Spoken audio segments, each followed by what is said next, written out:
Munyemerere mbasuze mbifurize kugira igitondo cyiza mudukurikiye muri benshi cyane kandi mu bice bitandukanye imbere mu gihugu cy'u Rwanda ndetse no hanze y'igihugu cy'u Rwanda. Igitondo cyiza rero cya tariki 29 z'ukwezi kwa 11 2025. Munyemerere tuganire ku makuru azindutse yavugwa mu gihugu cy'u Rwanda.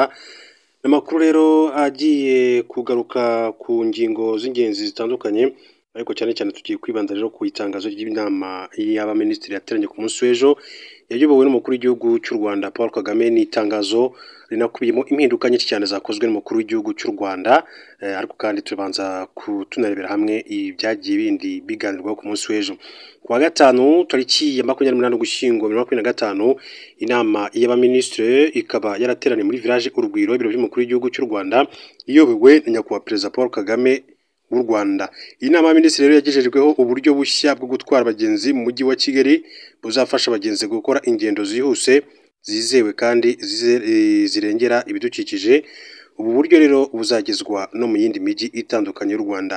Inama y'abaminisitiri ikaba yaragejejweho gahunda y'u Rwanda ivuguruye yo guhangana n'imihindagurikire y'ibihe hagamijwe kugabanya imyuka ihumanya ikirere no kongera ubudahangarwa bw'igihugu ku ngaruka ziterwa n'imihindagurikire y'igihe.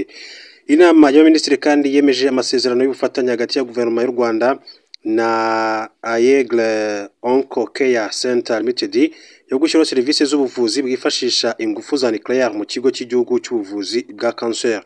Inama y'abaminisitiri yagejejweho kandi iby'ingenzi bikubiye muri raporo ziherutse gutangazwa n'urwego rw'igihugu rw'imiyoborere RGB, arizo raporo ku gipimo cy'imiyoborere na raporo ku ishusho y'uburyo abaturage babona imiyoborere n'imitangire serivisi mu nzego zibegereye. Inama y'abaminisitiri kandi yemeje imishinga y'amategeko ikurikirana umushinga w'itegeko rigenga Banki Nkuru y'u Rwanda, umushinga w'itegeko kandi ryemera kwemeza burundu amasezerano hagati ya Repubulika y'u Rwanda na Banki y'Ubushinwa y'ubucuruzi bw'ibisohoka n'ibyinjira mu gihugu yerekeranye n'inguzanyo igenewe umushinga wa Giseke ndetse no kuhira imyaka.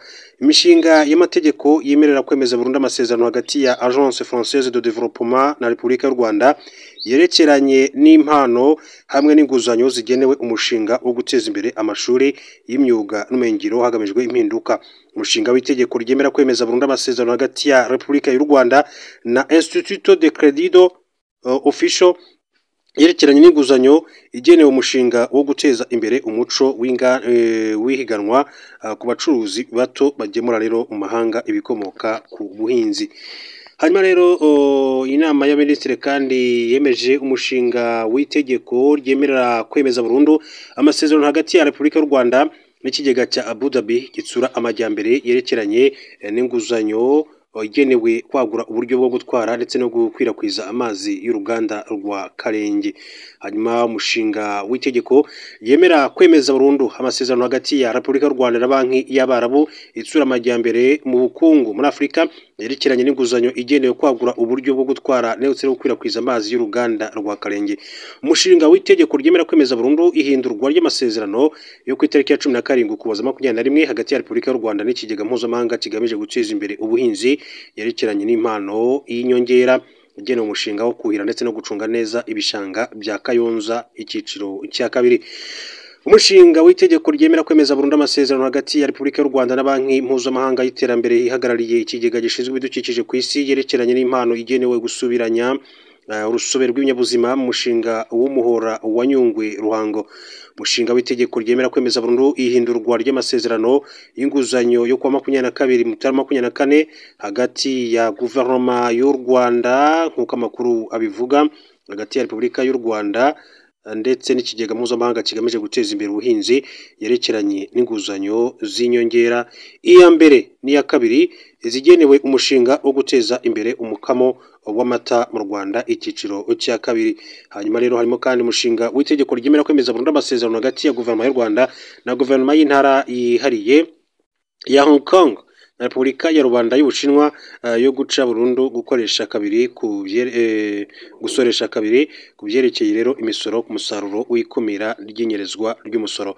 Inama y'abaminisitiri yemeje amateka akurikira harimo iteka rya Perezida wa Repubulika Iteka rya Perezida wa Repubulika ryemeza kwemeza burundu amasezerano yo koherezanya abantu bahamijwe ibyaha hagati ya Repubulika y'u Rwanda na Repubulika Yunze Ubumwe ya Brazil. Iteka rya Perezida rikuraho inoti zishaje za 500, n'inoti z'igihumbi, inoti za 2, inoti za 5 zishaje. Iyo ni iteka rya Perezida w'u Rwanda. Amateka Minisitiri ashyiraho ibishushanyo mbonera by'imikoreshereze n'imitunganyirize y'ubutaka by'uturere twa Bugesera, Gatsibo, Kamonyi, Karongi, Kayonza, Nyabihu, Nyamagabe, Nyamasheke, Nyanza, Ruhango na Rusizi. Inama Minisitiri ikaba yemeje politike, programme n'ingamba zikurikira mu gihugu cy'u Rwanda. Raporo y'ibaruramari ya leta ihujwe y'umwaka w'ingengo y'imari 2024-2025 imeje kandi itangwa ry'impushya zo gucukura amabuye y'agaciro, igenamigambi ry'igihugu ryerekeye ishoramari mu micungire y'imbere y'ubutaka. Inama ya Minisitiri yemeje abahagarariye ibihugu byabo mpuzamahanga bakurikira mu Rwanda: Bwana Mansour Al-Fadi Al-Shahwan Al-Hajri, ambasaderi wa leta ya Qatar mu Rwanda, afite icyicaro i Kigali.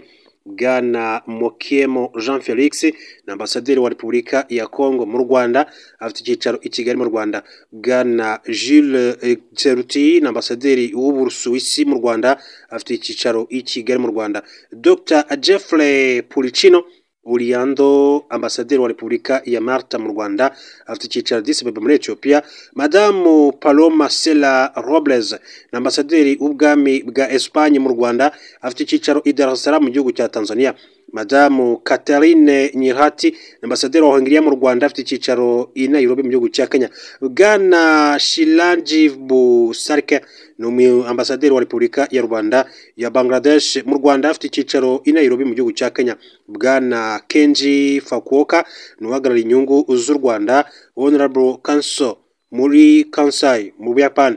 Bwana Mohamed Yusuf Audahil, ni uhagarariye ishami ry'umuryango w'abibumbye ryita ku biribwa no ku buhinzi FAO mu Rwanda. Inama y'Abaminisitiri kandi ikaba yashyize mu myanya abayobozi bakurikira mu gihugu cy'u Rwanda. Mu rwego rw'umuvunyi, Madame Nirere Madeleine ni umuvunyi mukuru, akaba yongerewe manda. Mu rukiko rw'ubujurire witwa Dr Didas Nshimiyimana ni umucamanza. Bwana Julius Ntete nawe ni umucamanza. Muri Minisiteri y'Ububanyi n'Amahanga n'Ubutwererane mu gihugu cy'u Rwanda, muri iyi minisiteri rero uwitwa Ambasaderi Fidelis Mironko ni umunyamabanga uhoraho, akaba yagizwe permanent secretary muri minisiteri. Muri Minisiteri y'Ubuzima, Bwana Jean Marie Vianney Ndayizigiye ni umunyamabanga uhoraho, nawe ni permanent secretary. Muri Minisiteri y'Imari n'Igenamigambi, Bwana Clement Bruno Banamwana, head of National Programs and Projects Oversight Department. Madame Jessica Mwiseneza ni head of Privatization Department. Bwana Emmanuel Christian Nyabyenda ni Director General of National Planning. Bwana Fabrice Nkurunziza, Macroeconomics Analyst. Madame Yvette Riza Inyange ni Data Scientist under Office of the Chief Economist. Madame Patricia Mahoro, Deal Transaction Analyst. Madame Olole Giramata ni Martiro Development Financial Analyst. Madame Liliane Kantengwa, Development Partners Dialogue Coordinator Analyst. Muri Minisiteri ya Siporo rero y'u Rwanda, Minisports, Bwana Gilbert Manier, Unit Director General in charge of Sports Development, ushinzwe iterambere rya siporo mu gihugu cy'u Rwanda. Hanyuma Bwana Chris Breve Bahire, Director General in charge of Sports Infrastructure, ushinzwe ibikorwa remezo bya siporo. Naho Madame Rose Musanabera, Director General in charge of Corporate Services, ushinzwe ibikorwa muri rusange. Umutwe w'abadepite rero, Bwana Patrick Rwinkoko, Legal Analyst, akaba rero ari umusesenguzi mu by'amategeko. Hanyuma mu kindi kigo gishinzwe amashuri makuru HEC, Madame Olga Sandra Uwiringiyimana ni Division Manager in charge of Accreditation Standards and Qualifications Framework Division. Dr Masho Giraneza ni Physical Sciences Quality Development and Enhancement Analyst. Muri kaminuza rero y'u Rwanda abagize inama nkuru y'ubuyobozi ni Dr. Pradip Hoste, uyu ni president, bwana Ivan Murenzi ni vice president, Professor Winston Wall Soboyejo ni ugize inama nkuru y'ubuyobozi, bwana Charles Karake ni ugize inama nkuru y'ubuyobozi. Akaba rero ari uko byagenze. Hanyuma witwa Madamu Samantha Teta nugize inama nkuru y'ubuyobozi, Madamu Josephine Nyiranzeyimana nugize inama nkuru y'ubuyobozi. Mu rwego rushinzwe isoko ry'imari n'imigabane abagize inama y'ubuyobozi harimo bwana Mark Hotzman ni president, Madamu Hortense Mudenge ni vice president, Madamu Charity Kagenza ni ugize inama y'ubuyobozi, bwana Thibaut Twahirwa ugize inama y'ubuyobozi, bwana Gilbert Nyatanyi ugize inama y'ubuyobozi, Madamu Karine Umutoni. Akaba rero Madamu Karine Umutoni yagizwe nawe ugize inama y'ubuyobozi muri isoko ry'imari n'imigabane. Karine Umutoni ndaza gukurikirana neza amenye niba ari umwe wamaze kuba n'umudepite mu nteko ishinga amategeko y'u Rwanda waza akora ku gitangazamakuru cya RBA. Mu bindi rero Minisiteri y'Uburezi yamenyesheje inama y'abaminisitiri ko u Rwanda rwatorewe kwakira icyicaro cy'ubunyamabanga buhoraho bw'ihuriro rigamije guteza imbere ubuhanga, ubumenyingiro ndetse n'ikoranabuhanga PACET. Minisitiri w'Uburinganire n'Iterambere ry'Umuryango yamenyesheje inama y'abaminisitiri ubukangurambaga bw'iminsi 15 bwo kurwanya ihohotera rishingiye ku gitsina biteganyijwe kuva tariki ya 25 Ugushyingo kugeza tariki ya 10 Ukuboza 25. Minisitiri w'Ubutegetsi bw'Igihugu yamenyesheje inama y'abaminisitiri ko itariki ya 3 Ukuboza 25 hazizihizwa umunsi mpuzamahanga w'abantu bafite ubumuga.